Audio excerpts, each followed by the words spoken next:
Hello, and welcome back to the Masonic Roundtable, a weekly program where Masons from around the world get together to talk about Masonic news and opinions in a friendly and social manner.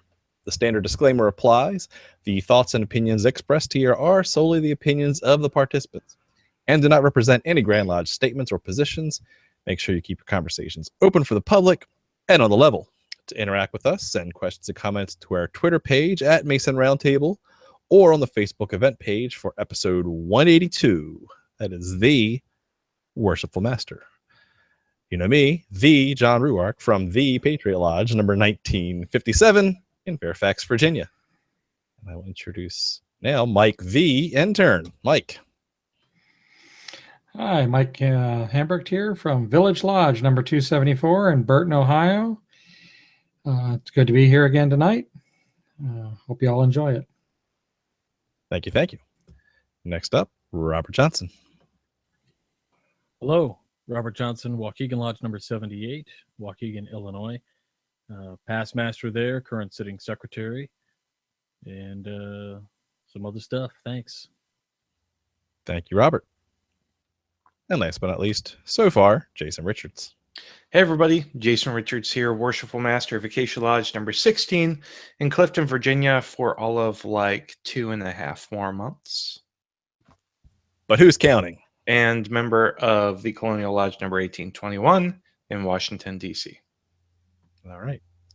Time flies, doesn't it, when you're sitting in the Worshipful Master seat? I am very much looking forward to abdicating the Worshipful Master seat.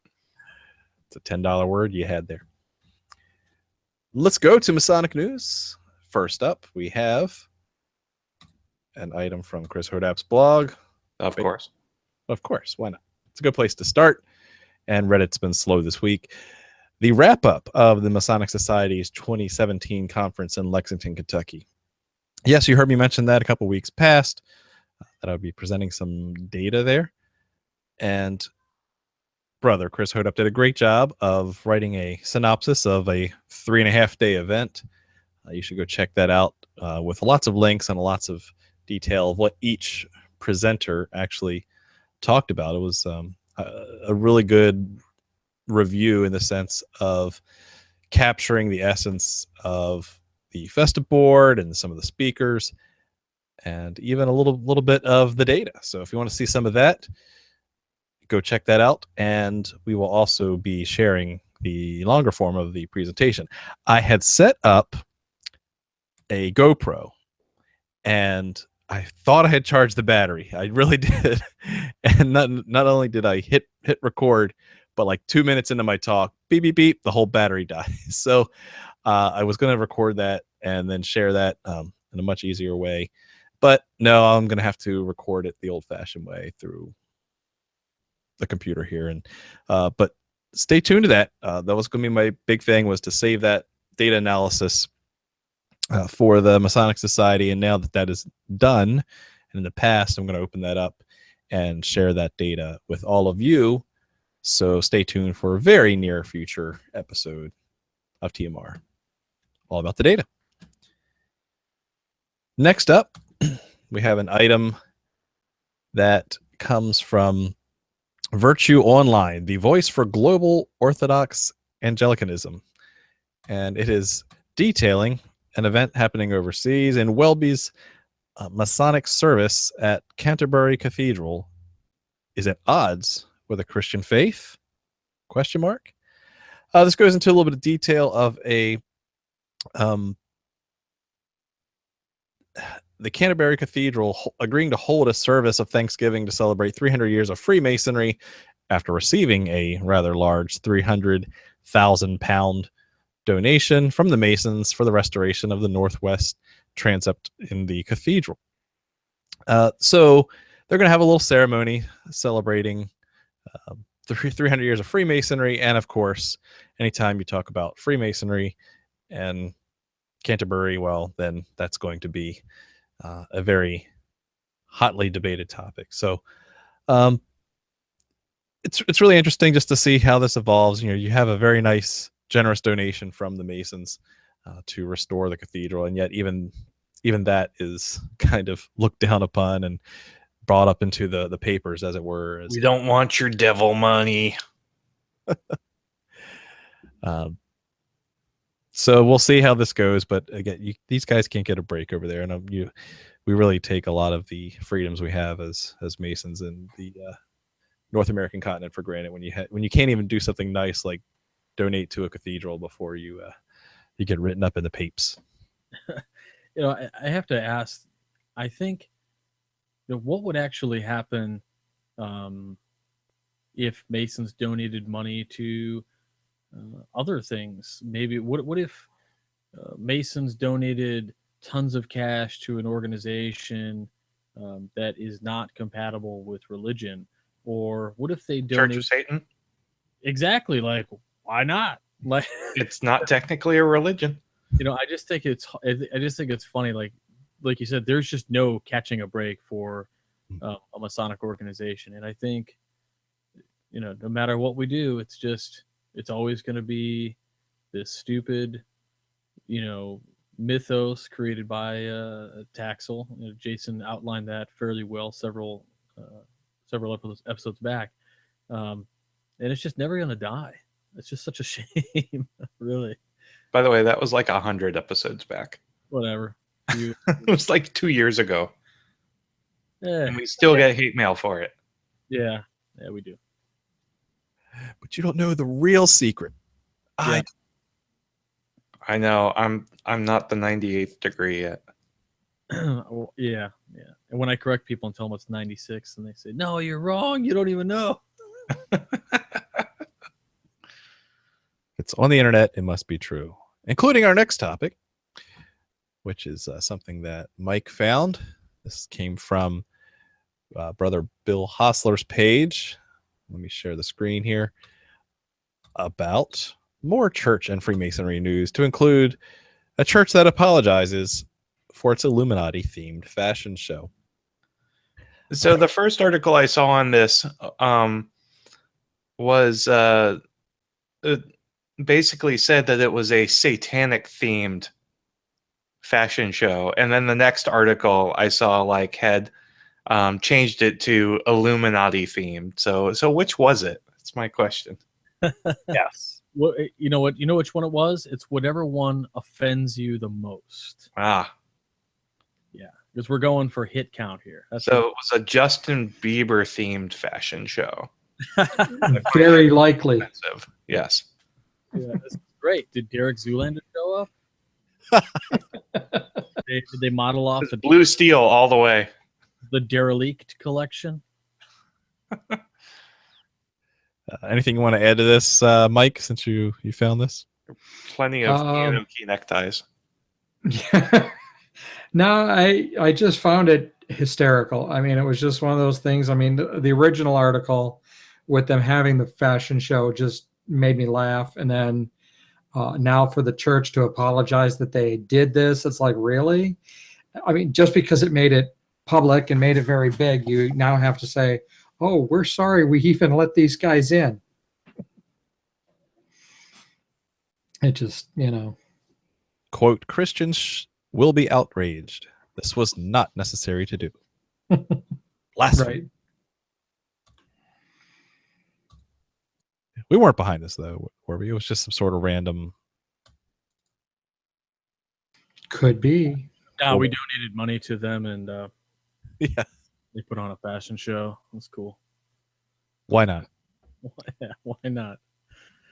Pancakes were served, and yada yada. And you got to hand it to those Luciferian models, though. Oh yeah. Yes. All right.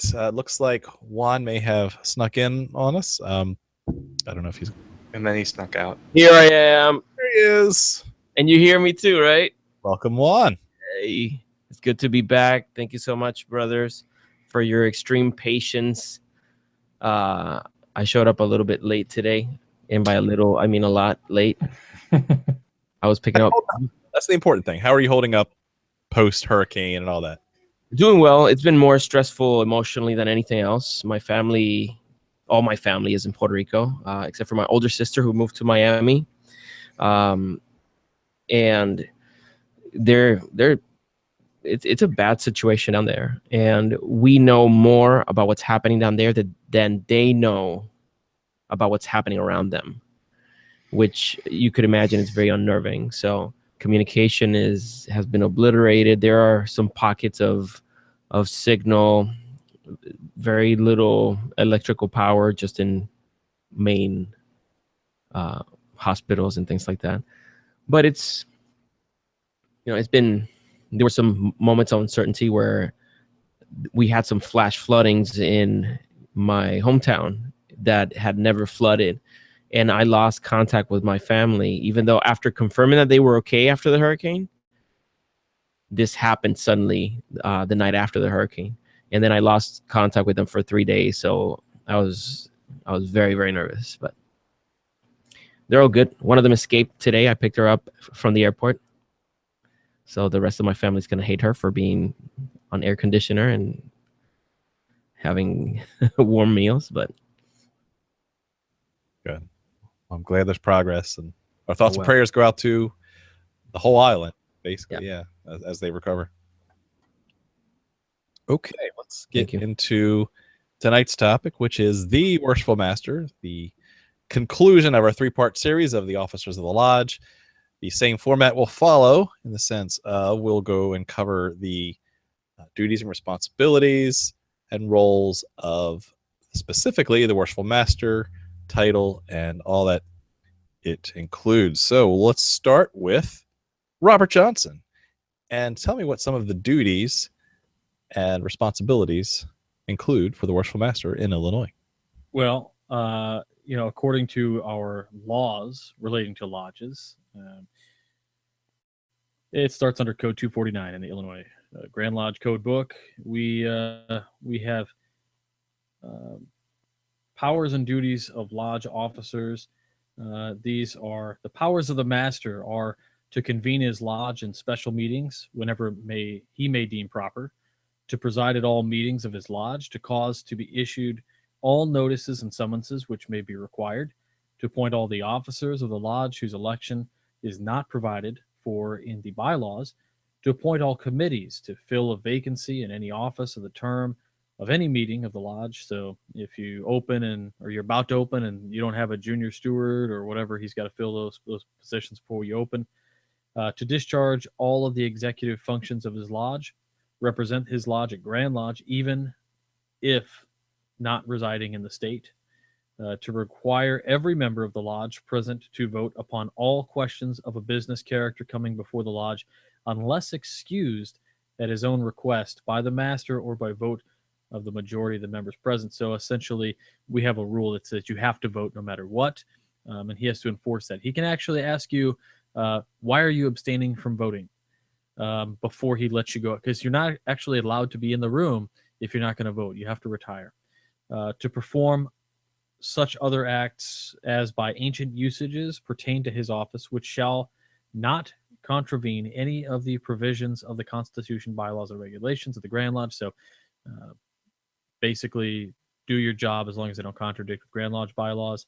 To remove from office any appointed officer who fails to adequately discharge the functions of his office upon due notice of the lodge, such action to fill the position. So he reappoints somebody. His duties are specifically to convene his lodge at the stated meeting at the time prescribed by the bylaws, to superintend the official acts of the officers of the lodge, to guard carefully against any infraction of the bylaws of his lodge, the bylaws of the Grand Lodge, or the general regulations of Masonry, and to suffer no departure therefrom upon the plea of a convenience, yada, yada, yada, to see proper returns of the work, etc. So to cause summonses to issue only when the welfare of to cause summonses to issue only when the welfare of Masonry, the interest of the lodge, or the rights of a brother demand, and to take special care that disobedience of a duly served summonses be promptly followed by discipline, unless the offender render excuse for the offense of satisfactory to the lodge. So just a lot of this kind of bureaucratic duties, to cause all necessary notices to be issued in the prescribed manner and form. Basically, you're a custodian of our customs. to permit no appeal from his decisions to be made, to have a current copy of the Book of Constitutions, to convene his lodge. Like, essentially, you have to control everything. You are the main man, the guy who sits in the chair, makes all the final decisions. Although, and a good segue for you, John, is probably whereas here in Illinois, we still follow. We don't follow Robert's rules, but we do in a sense of like just kind of the regular general rules of order. We second motions and things, and the master doesn't get that final. He's not our only second, but that's not how I understand it for some other jurisdictions. So before we get to that, I want to hear how it's done in other jurisdictions. So, Mike, how is it run in Ohio? Very similar to Illinois, actually, the way RJ was putting it about the rules of order. Very, very similar. We second all motions, and then we have to vote on them. The Worshipful Master is not the last say on that, and typically, I don't know that it's written anywhere, but typically he cannot or does not second any motion. Has to allow someone else in the lodge. And actually, we've actually had several where I've sat in lodge and watched the master go, well, there's a motion on the floor. Does anyone second it? To find out, So that's as far as that goes. Now to the duties, again, they're all very much the similar. In our officer's manual, though, which has a huge section, I mean, we're talking 5, 6, maybe, since it's a short manual, really, in general, about 8, not actually, even more, 10 pages, 11 pages so far. Let's see here, that describe his entire duties and how to even, pretty much how to run lodge, what he should do for committees, things like that. But the one thing that I found interesting was right at the very beginning was he's told to be an arbitrator, not a dictator, that he should not argue in lodge himself. He should not let others argue in lodge. He has the power to prevent it, so he should. And do not tell people what to do, ask them, but be firm and gentle about asking them to do things. But everything else is really about how he should plan out everything, including inspections. I'm trying to think, there was inspections, there's installations, special events, any of that. Stated meetings, how he should have an agenda, exactly the order of what to do, Pledge of Allegiance, introductions, and so forth. I mean, they actually spell out the order of what he should be doing and where. Degree work if desired, education program, if it's necessary to be tiled, and so forth. Right down the list, even spelling out special meetings. So. Oh, quite a bit. Yeah. Does a lot.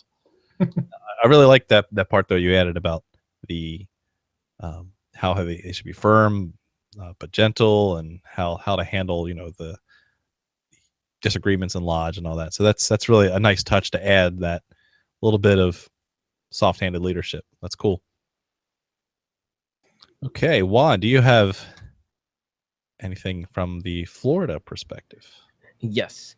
I noticed something curious. I've been looking through the lodge officer's manual, and in the Worshipful Master section, I noticed that the order in which things are shown starts with prohibitions before it tells me what duties and responsibilities the Worshipful Master has, which I thought that was curious. I mean, here's what you can't do, and then 1, 2, 3, it's listed. It's like a list of 15s, and then now here are your duties and responsibilities.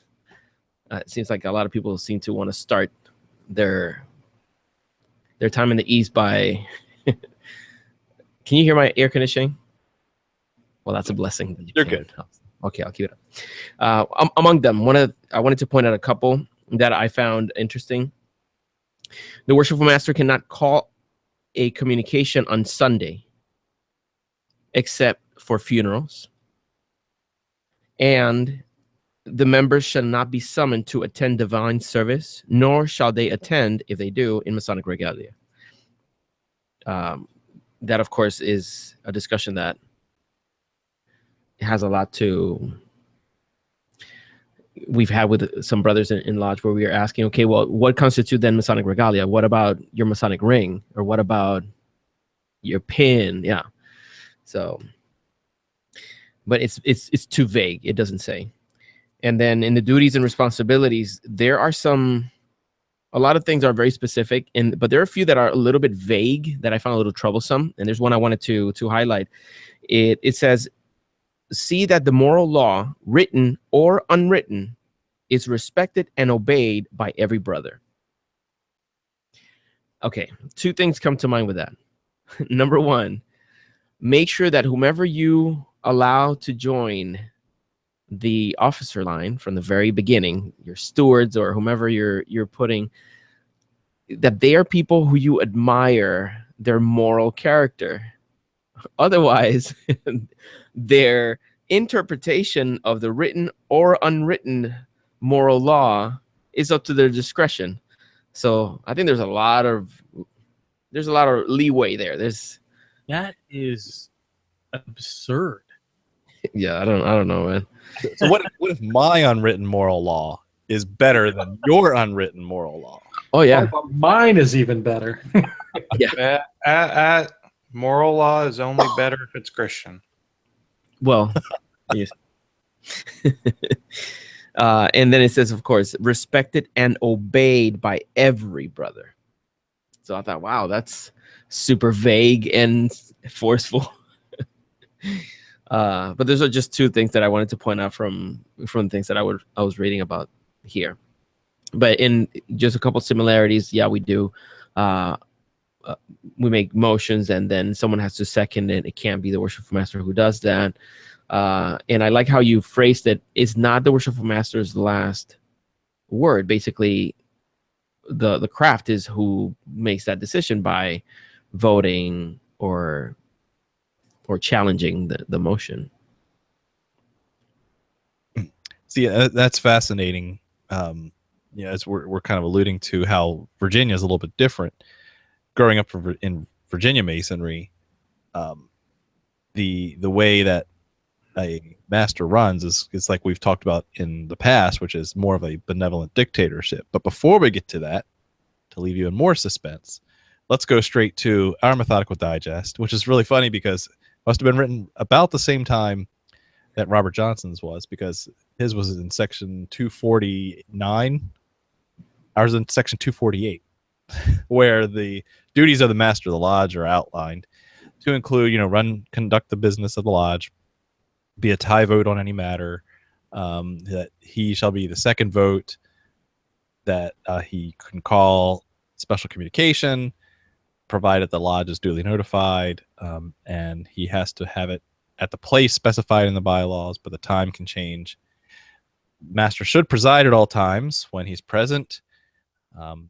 The master controls all the funds of the lodge in the hands of the treasurer and may order them expended for any Masonic purposes. There's a couple things that he can't do as far as the trustees go, but for the most part, the funds are his funds, which is also why it's very important to elect the right person into that position. Worshipful Master can kick brethren out of the lodge room. Get out of my lodge. Which is That's right. awesome. Now, there's a caveat to that, too, because there's a bit of, I don't know if this is written down or not, but there's a bit of a rule in Virginia that you cannot kick out any Grand Lodge committeemen. Wait, did I hear you right? Did you say that they can kick a brother out of the meeting? Absolutely. Or deny entrance altogether. You could say, I don't feel comfortable having this person, even though they could be a regular, good, upstanding brother. Oh, wow. Yeah. The Worshipful Master can be like, leave. Is it the same for you, Robert? Roger. If at any point in the meeting, the master can gavel you down, obviously, and he can say you will retire, or if you knock on the door in the middle of a meeting, doesn't really matter. Like if they announce, whatever, if somebody's at the door, you can send the deacon back to the door and say, you can't come in right now, or whatever. The master does have that. Ultimately, what is different that you did mention was this ability to just spend money. Here in Illinois, it's like a huge no-no. Like every dollar spent has to go through the lodge and for approval. Not a dollar gets spent unless it goes through the lodge's approval process. Wow. If you attempt to spend money without lodge approval, you will eventually be brought up on some sort of charges. Wow. Now in Illinois, with that statement, can you actually vote like at the beginning of the year to allow them to pay the standard bills of the lodge for the upcoming year? Yep, you can. And in fact, there could be a circumstance in which the lodge might allow the master discretionary ability to, spend money. And in that instance, it's okay. For instance, Waukegan Lodge, we have something called our Dyer J. Hubbard Fund. Dyer J. Hubbard was a guy who basically bequeathed the lodge lots of money back in the 19-teens. And we invested that money, and essentially that is what we call the Master's Fund.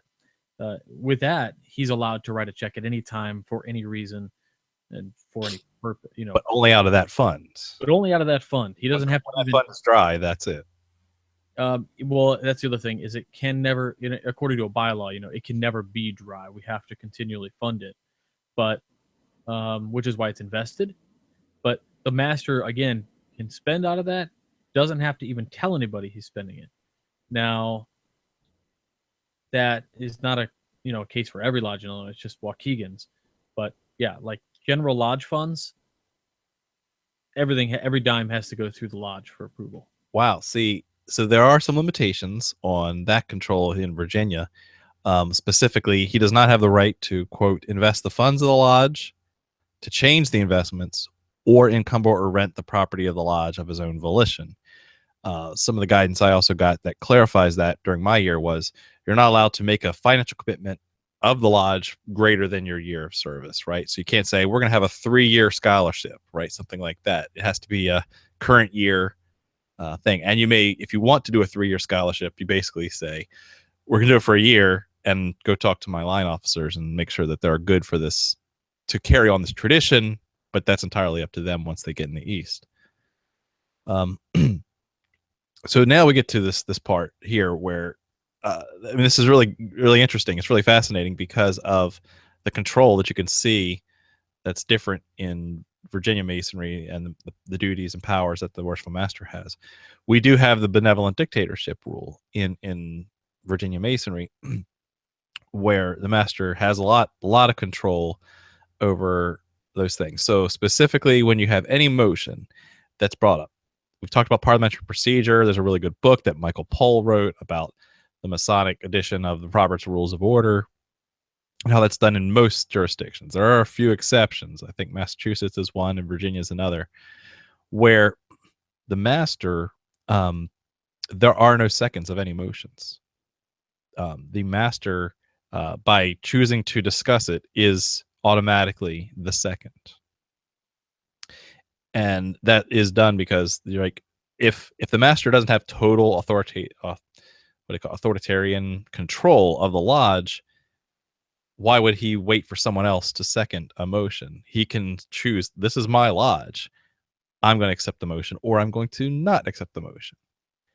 And so really that is the power that the Worshipful Master has in Virginia, is to accept a motion or completely ignore the motion. Therefore, according to Robert's Rules of Order, one of the third options is to table a motion and lay it over until the next meeting. Not allowed. The Worshipful Master controls that meeting, controls that motion. So the only two options are, and I'm sure Jason will correct me on this, is accept the motion and adjudicate it, either to act on it or discuss it or take a vote. But even the votes of the lodge, for the most part, are symbolic, right? To say that, all right, do you guys feel good about this? But if they could all say nay, and he's like, okay, we're still going to spend that money, that's what he has the power to do. The other option is to completely ignore it, gavel the brother down, and just move on to the next topic, not accept the motion at all. So there's no tabling of any topics in the Blue Lodge of Virginia. So that's where it really deviates from Robert's Rules of Order and parliamentary procedure, according to the way we give our power to Worshipful Master, which comes at great risk. Obviously, you can see a lot of the problems that can come with that.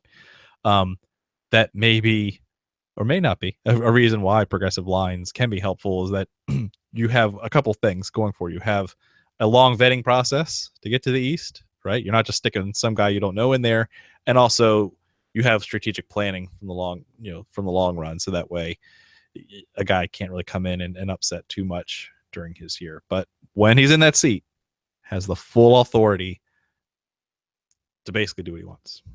Jason, anything you want to add to that? No, I mean, that was pretty much it.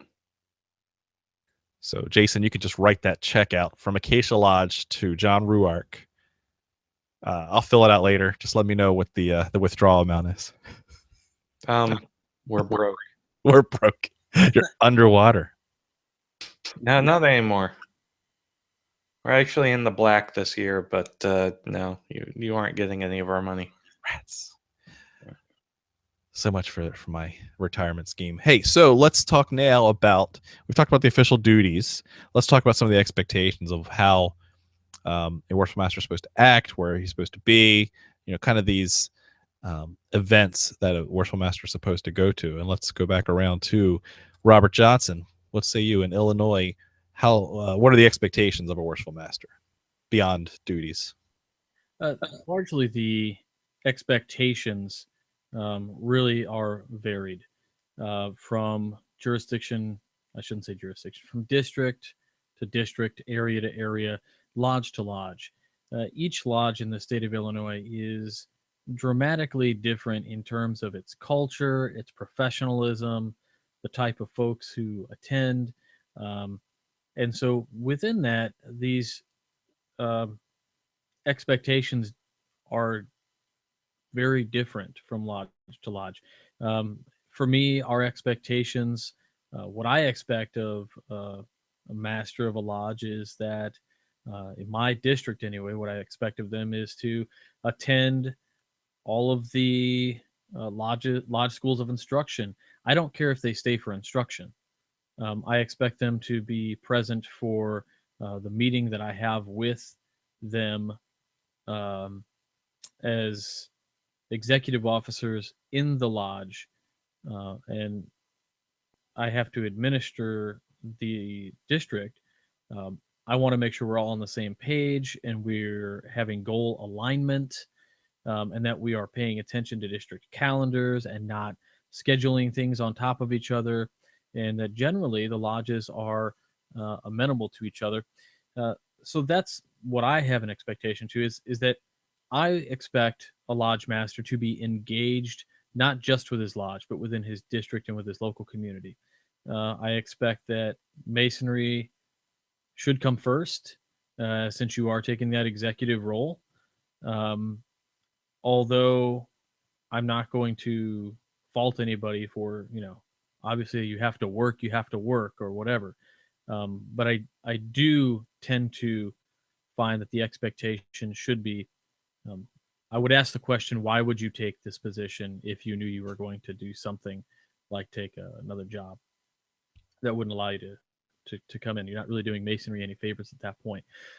But I really do feel like there are other districts, where that expectation is even greater than what I expect. You have to be at every function, and you have to be there to support the different charitable aspects of your lodge. A good friend of mine allows his lodge to essentially roll on the charity by themselves because he's not big into that.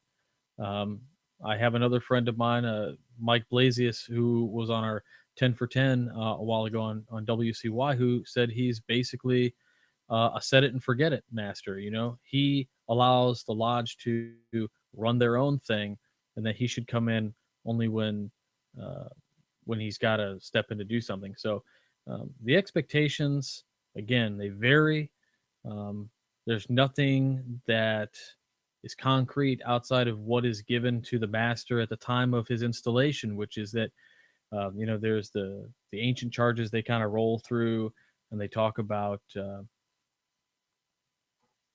making sure you're reading the Constitution and bylaws at every meeting, and the typical stuff. Illinois is pretty liberal in that respect, and allows lodges to operate, not independently, of course, but I mean almost.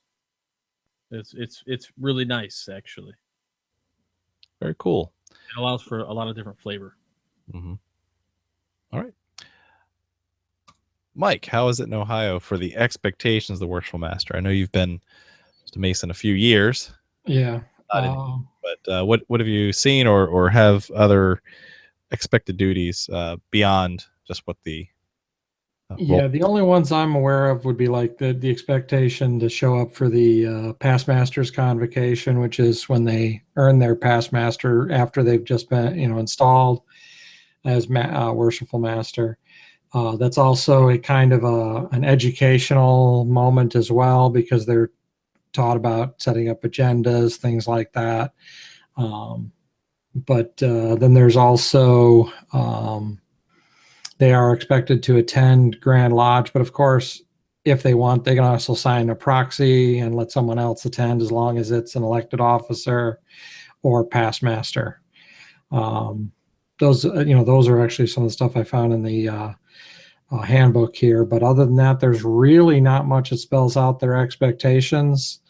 The only big one for the lodge itself is inspection. When our district deputies come in and we do a degree that, according to actually the handbook, even it can't be one of the degrees used in the last 2 years. Now we have a set rotation, so it's it actually goes in descending order, third, second, first, and this year was the second. So next year they'll be doing the entered apprentice degree for inspection. So, because actually my year when I was the candidate, I was the inspection candidate for my Master Mason degree. So in any case, the master has to preside over that. He also has to show up for all the pre-inspections to go over what's there, what's missing, the audit of all of our books and things like that. So, good point. Juan, what say you? Anything else you want to add about some of the expectations of a Florida master? Yeah. Among the things that I've come across, one of the leading ones is, pun intended, being a good leader. So being able to lead in many fronts, not just in the organization itself, but through character, through discipline, through all the things that that could have an impact on all the other brothers that are part of the lodge. Among the things that are encouraged is to be a good manager, to be able to lead, to pull people, with you, to be leading from the front and actually setting the example, not just delegating things. Among the things that I found here, which I'm very proud of what Florida has done with this leadership book, because it has some loftier comments, something that's motivating, and then it has some very practical, here are some things that are working for some people. So there's some good examples here. One of them being the buck stops with you. So they're trying to build this culture within the lodge officers that we would seek for problems and preoccupations to to not be, just pushed around and extended, procrastinated upon. That they, once they reach the Worshipful Master, hopefully they're resolved before they do. But when they reach the Worshipful Master, then there has to be a swift decision or I don't know, proactive actions. There has to be something done in order to make sure things are resolved fully. As a Worshipful Master, you're expected to have to be building your team ahead of time. So if you see the possibility that you will be in the East at some point, that you are trying to give your team the best chance of success as possible, and I think that extends back a few years before you're a warden.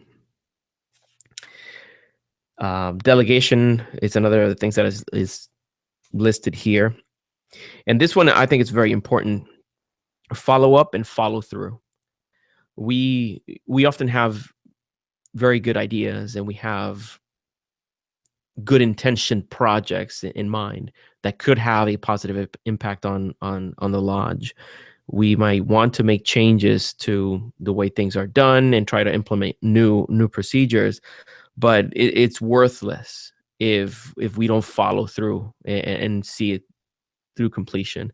So if it's a good idea, it is worth spending the time and having the dedication to seeing it from its conceptual form to its final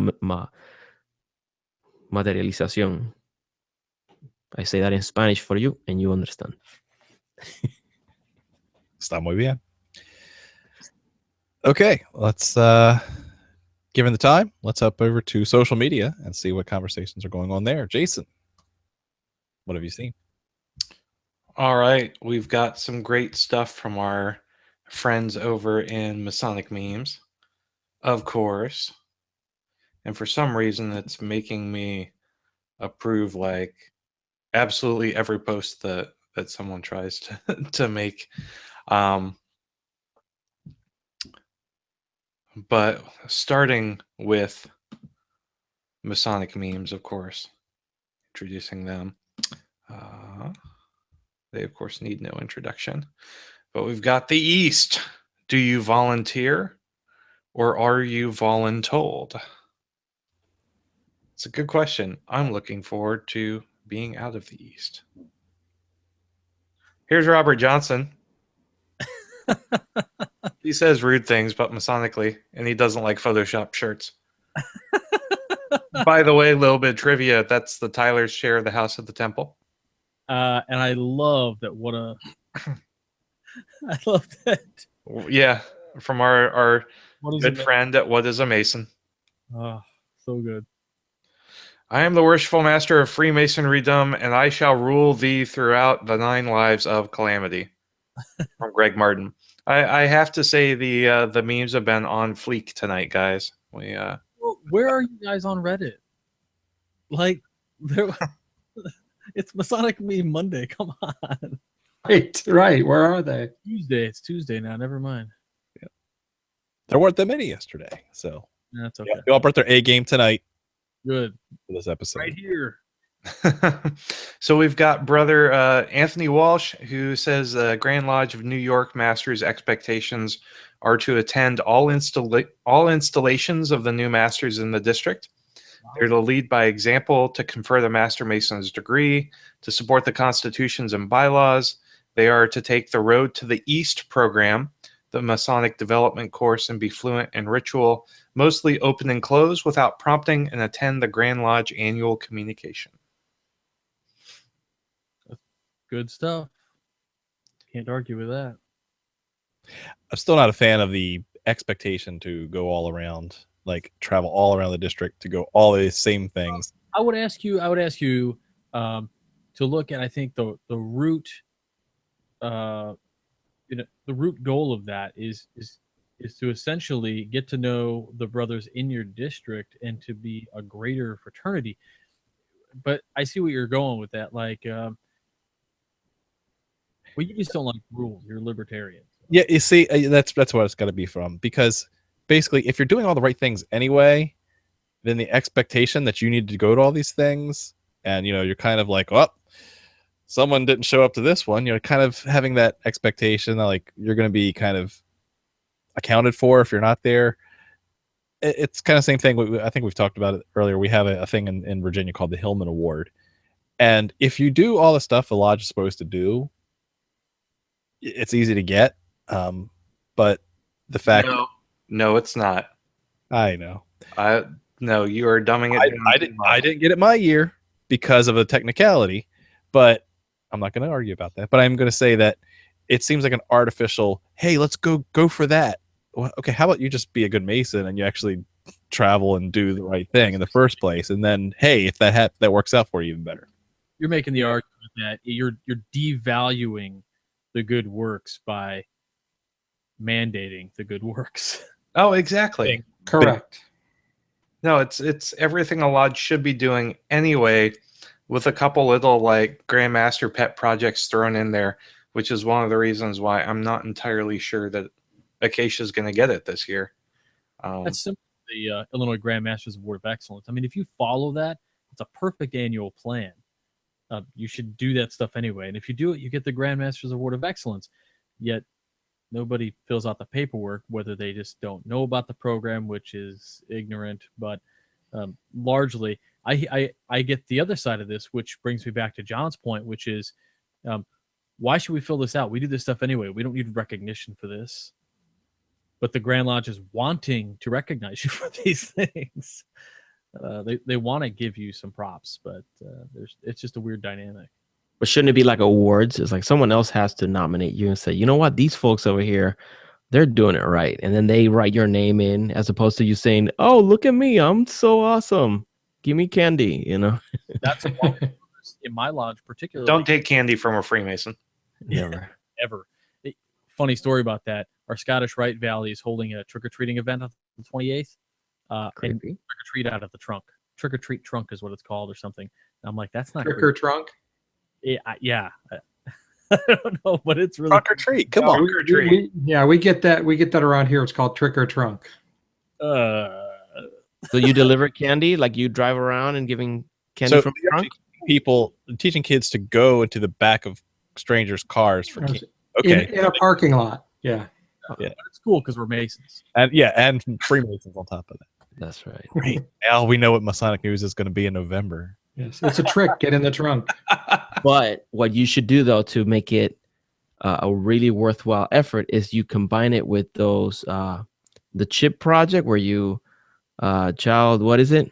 Child ID? The chip program, the child ID, it's where you go in and microchip the kids. Yeah. Right. You put chips in their brains so that our alien overlords can... You actually poke a hole with a syringe in the candy. That's good. So you give the candy, you take their picture, ask them a whole bunch of questions, and then save it on the computer. And then stick the chip in their neck. Okay. Come here, Timmy. DNA. By the way, for those of you who aren't familiar with the Child ID program, we don't do anything with microchipping. It's just a way to give parents an ID for their kids just in case anything ever happens to them. It's actually a fantastic program. It really is. It's a good program. Absolutely incredible. And as soon as Rory is like walking, like I am going to take him to Child ID. I think what's interesting about that, my old secretary had mentioned the fact that it's a great program, but pretty much the people who get that done are not the type of people who usually let their kids get into situations where you'd ever actually need to pull that out. Okay, fair. Being a data guy, I'd like to see how many times has that actually been... Has it been used? Right. I don't know. Interesting. No, at least in Virginia, the Child ID program is done primarily by like the sheriff's office. So we have several Child ID ambassadors who are, local sheriffs, and I'm sure they would have that information on hand. It's just a matter of whether or not they could divulge it. The answer is probably no. The point is, it's actually a great program, and yes, we were making jokes about the microchipping, but that's because we've been accused of that. Mm-hmm. All right, it is that time of night. Let's start wrapping it up for final thoughts and shameless plugs, starting with our southernmost correspondent, Juan Sepulveda. Well, I'm happy to be here. It's been too long. I'm glad that there's no bad news to report. Uncomfortable times, but we're doing well. So it's good to be back and joining my brothers. I'm glad that we did the series. I like the series, and I like how there is a chance that there is someone listening to this who is finally joining the officer line and is getting to see these different positions from a different perspective and get a little bit more of ideas on how to make his year on each one of the chairs a little bit more successful. So I think there's a lot more to discuss and discover in regards to the officer position. So I encourage you to go to our events page and keep the conversation going. If you have any questions that parts of this that we didn't discuss, feel free to send us put a comment there on the page so that all of us can participate and find some good answers, maybe get good ideas on how to serve better in our lodges. So I'll keep it short. Thank you as always for listening to the program, for watching us on YouTube. And I invite you to go to freemasonryart.com if you haven't done so. I have a collection of Masonic art, regalia, and mystery items. Won't tell you a single thing about it. To find out, you got to go to freemasonryart.com. Thank you, brothers. My kids love blind bags, these little toys, and you don't know what you have until you buy it, take it home, and then open it. Yep. Get on it. Yeah. Masonic blind bags. All right. Like the intern. So yeah, I'll just cover the same thing again that Juan just said. Yes, I'm glad we did this because I picked up a lot. Yes, from my lodge, I'll be stepping out of the line, but I do hope to step back in an officer's line in the near future. So this will help out a lot towards doing that. But in any case, it's a good topic that we've covered over the last 3 episodes, and I think we could do others along the same lines. So nothing to plug tonight. So thanks, Mike. Yep. Robert Johnson. What can I say? I say rude things. I do. Sorry. But I'm glad we did the episode. I know we didn't do the episode last week. We had that perfect storm where we just had everything going on. But I'm glad you all came back and checked this episode out. Thankful for the meme love this evening. I love those hilarious stuff. If you're going to be the master of a lodge, I guess I will try to say this in a way that I don't sound rude or like a jerk. When I say that as an executive officer, specifically the Worshipful Master, the lodge should come first, you've had presumably some amount of time to prepare for this. And I feel that your family should know what you're getting into and know the responsibility of it. That said, you're not necessarily putting the lodge first. You're scheduling your life and priorities around when and what you have to do for the lodge. And that goes for work as well. I had a friend, a very close brother of mine, Brother Jeff Gibson, who spent 2 years in the East and is involved in public service and used all of his PTO for lodge for 2 years almost. Not for home, not for vacations, for lodge, because he knew that in an organization that's fledgling, that has all this room for improvement, there's no room for mediocrity. So you can't just assume the East and not work hard. So be ready to work hard and be ready Even if you don't have those expectations in your area or in your district, I would say hold yourself accountable and, lay out some general rules for yourself and hold yourself to a higher standard, because then maybe some other people will also do that. And maybe we can make this organization more solid, and we won't hear the same complaints we hear from all over the nation. We hear all the time Grand Lodges are just complaining about numbers or whatever they're complaining about. And there's a reason why they're complaining about it. It's because we don't have the numbers, and we don't have the numbers because we're not doing a great job. So we got to do better. And that's it. So thanks for watching. I hope you enjoyed. Here, here. Jason Richards. All right. Being Worshipful Master has been a bit crazy this year, and I think it's pretty much the same for everybody. I am looking forward to leaving the master's chair, but at the same time, I'm really glad that I ended up doing it. You will be confronted with all sorts of situations that fly completely out of left field and slap you upside the head when you least expect it. But it is, it's a rite of passage, and it's truly rewarding. But it's most rewarding, I think, after you're done. So you get to run an entire organization for a year, and it's a crash course in leadership and mentorship and trying to make everybody happy and being okay with the fact that you won't make everybody happy.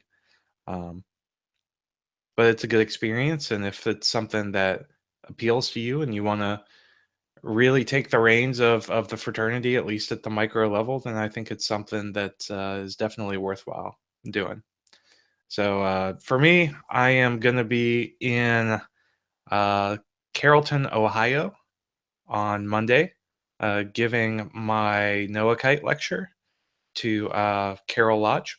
So if you're in the area, come and check it out. It'll be a lot of fun. Eastern Ohio.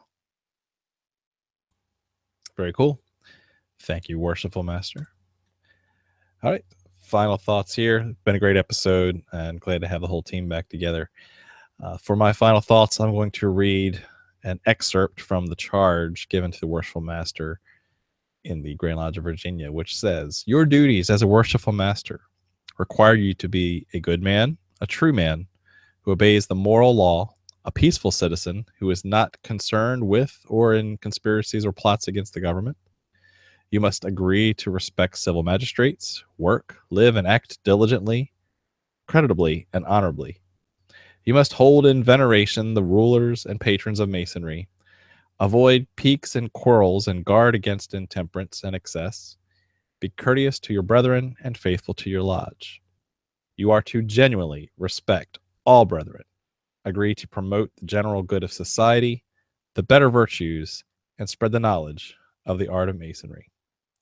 I hope we've done a little bit of that tonight. Thanks for watching, and keep searching for more light. Have a good night.